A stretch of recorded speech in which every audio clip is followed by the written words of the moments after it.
So, ayan, magandang hapon po sa lahat. Handa na po ba tayong purihin ang ating Panginoon? Amen. Ayan, amen. Magstayo po tayo at purihin natin ang ating Panginoon. Sabi po sa Efeso 5, verse 19 to 20, sa pagtitipon nyo, umawit kayo ng mga salmo, himno at ng iba pang mga awiting espiritual. Buong puso kayong umawit at magpuri sa Panginoon. Lagi kayong magpasalamat sa Diyos Ama sa lahat ng bagay bilang pananampalataya ng ating Panginoong Hesukristo. Ayan, amen. Purihin natin ang ating Panginoon. Yes, Lord. Sama-sama tayo.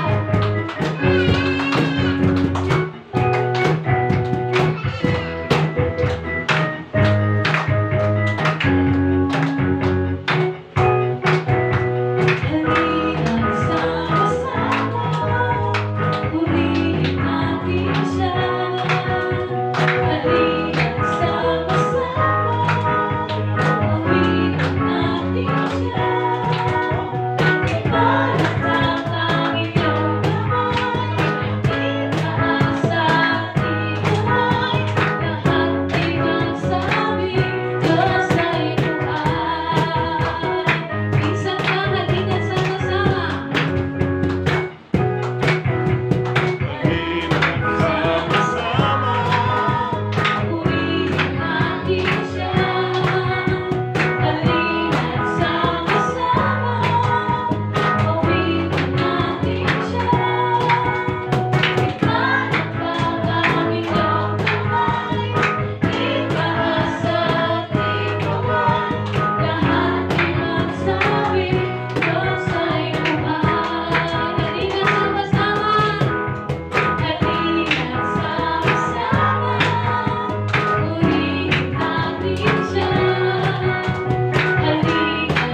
Lord, hindi po kami na malapit sa inyo, Panginoon.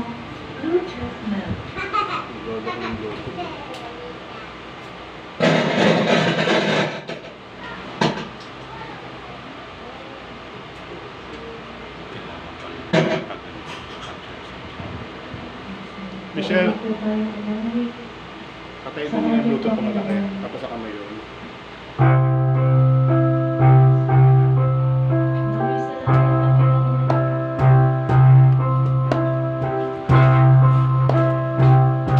Hindi. I-charge mo. I-charge mo, patayin mo muna. Tapos sa kamay yun, ibalik mo ganun mic. Lobat ko na.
Mayabay ka na lang.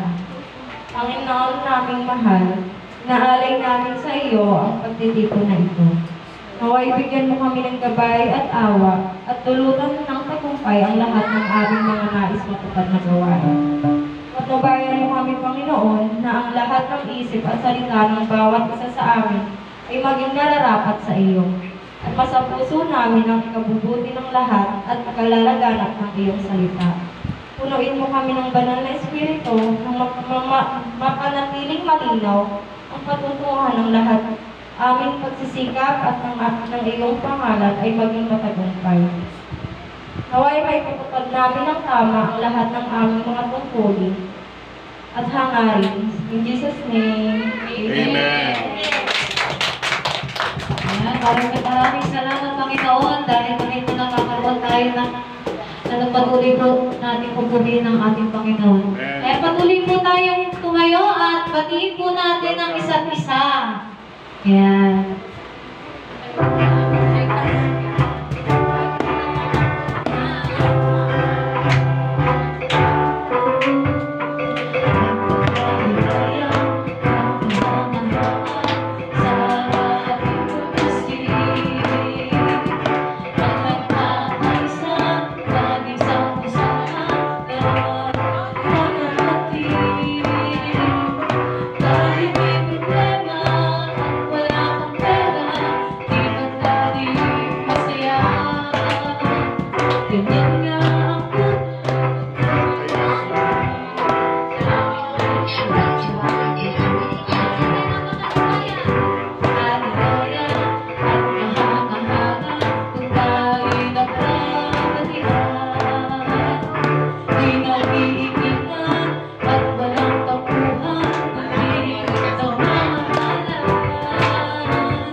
Patay mo na sandali yung Bluetooth para mag-charge ng konti. Naglolobat eh. Stop mo muna sandali.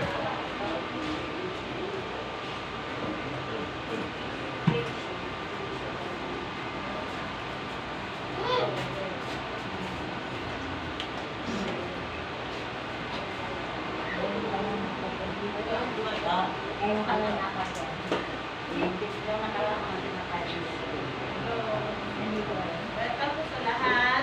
Morning announcement natin ulit. Salamat mo sa Yan na, yung Ano ka lang? yung charger ko dapat gamitin ko. Sa may charger. So, patuloy ko na-announce na meron tayong ministry, 4 years old, hanggang 9 years old kay Teacher Lumabas mo ito. Every Saturday yun. Sa 1:30 Saturday. Tapos, 3 o'clock naman ng Sabado, yung mga youth. Ayan, mga 15, 16, 16, 17, 18. Ayan. The Bluetooth device is ready to pair. Live on time every Saturday, 3 o'clock hanggang 5 o'clock. Tapos mag-open din tayo para sa mga adult, sabihin matatanda. Mga adult, medyo magandang pakinggan. Antayin lang natin na kailan tayo.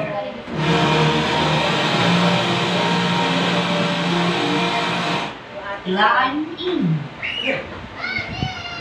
Sound system, yun eh. Pindutin mo na matagal, Koy, para mawala. Yan. Pray mo natin ang ating sound system.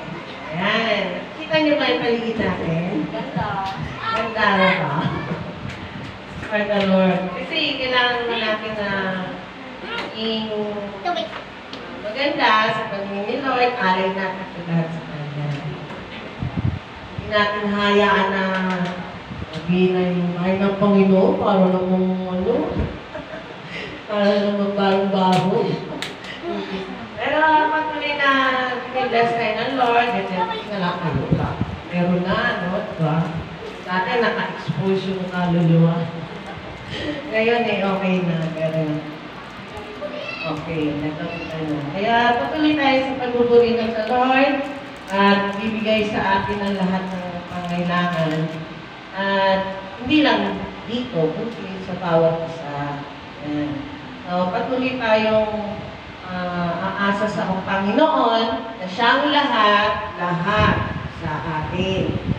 Kung ano man yung hinihiling natin, bibigay niya yung talagang kaloob sa atin. Diba? Amen ba? Yes. Oo. Kaya kung wala tayong dapat ipangamba kung minsan walang laman pusa natin. Pero, nandito pa rin tayo, di ba? Oo. Masigla, maayos sa Lord, tapos buhay pa. Yan. Antayin na lang natin yung pagdating ng Panginoon na nandun na tayo sa Kanya. Kasi may kanya-kanya na tayong bahay doon. Ginto pa, di ba? Pastor, ginto ang ating bahay doon. Kaya ako, inaantay ko na kami. Oo, gusto ka na. Kasi Maraming pagkain. oo, hindi na tayo magugutom, hindi na tayo magkatrabaho. Best-best na lang, fellowship na lang. Kasama si Lord. Hindi tayo tatandaan. Oo, yan ang sabi ng Lord na binigay niya sa ating pag-asa. Dito lang yun talaga naghihirap tayo kasi alam niyo na, yung naging kasaysayan ng mundo. Yan. Dito kasi nandito po si natin banggitin, alam niyo yun. Kaya yun ang talagang umaano sa atin. So, welcome kayo sa ating kahisabahan at patuloy tayong magpupuri sa Kanya. Dedication. Oh. So yun ang announcement namin. Sana nandun po yung inyong pag-aaral pa na yung kasalita ng Diyos. Sa totoo lang, marami pa tayong dapat malaman sa Lord na nakakamangha. Sana tuklasin natin yung mas lalo tayong magkakaroon ng pag-asa. Okay, pangalawa po announcement. Dedicate namin ang lugar na to para sa Panginoon. Magkakaroon tayo ng celebration by first Sunday ng June. So sana lahat nandito. Wala yung mga youth ko, ayaw ko nasa ka. Isa lang yung nato, yung kaya nabiguan pa. So yun lang. Panalangin natin na sa susunod na yung ating dedication na service ay maging pagpapala sa bawat isa at mag-invite tayo. Yung mga kailangan pa natin sharean, yung mga pag-anak natin, yung mga kaibigan. Kayo ba, nakikis nyo ba mga anak nyo o kaibigan na sa huling araw ng Panginoon ay nandun sa dagat-dagatan abog. Isipin ko lang, kawawa naman siya. Kaya ako, yun ang laging naging sa mind ko.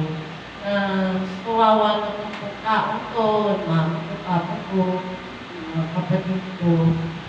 Kung ako nasa langit, papakasaya, yung anak ko, nasusulo forever. Diba? Kawawa.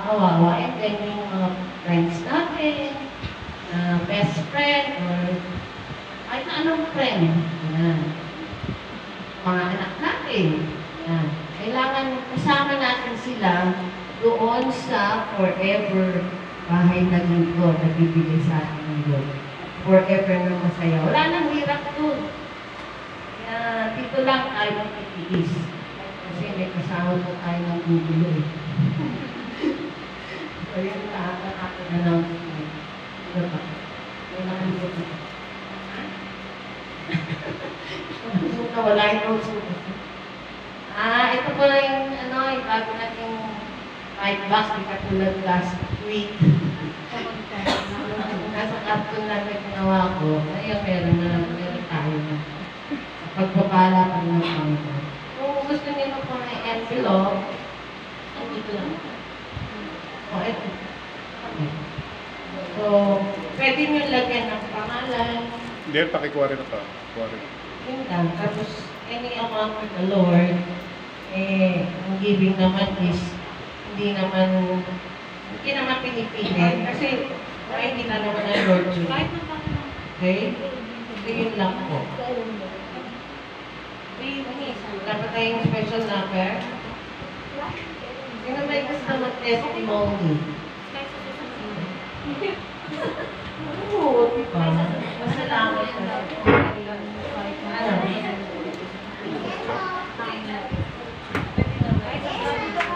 Testimony lang. Masalamat sa Lord kung anong ginawa na sa iyo. Mas maganda sa unahan. Kasi wala po na exception to the rules. Pasensya lang po. Kaya mo yung si.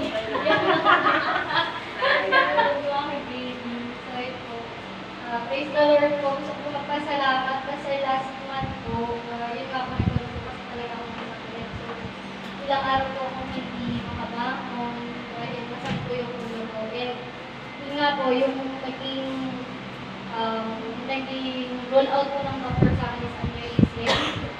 So, natakot po ako kasi hindi ko masarasay yung sakit. So, traitor po yung ganun sakit.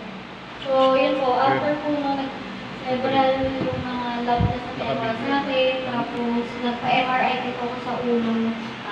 So, yun po, sunod-sunod yung naging gastos ko dahil nga sa nagkasakit ako. Yun po, even though marami po ako naging gastos para doon, nagpapasalamat ako kasi nag-negative po ako sa aneurysm. Yeah. Amen! Pati po yung sa heart na test, kasi pag po talaga nung lahat may papagawa, meron po para sa aneurysm, meron para sa puso, so lahat po nag-negative naman po siya. At yun po, nagpapasalamat po ako dahil sa pagkilos po ng Panginoon sa akin na takot na takot ako na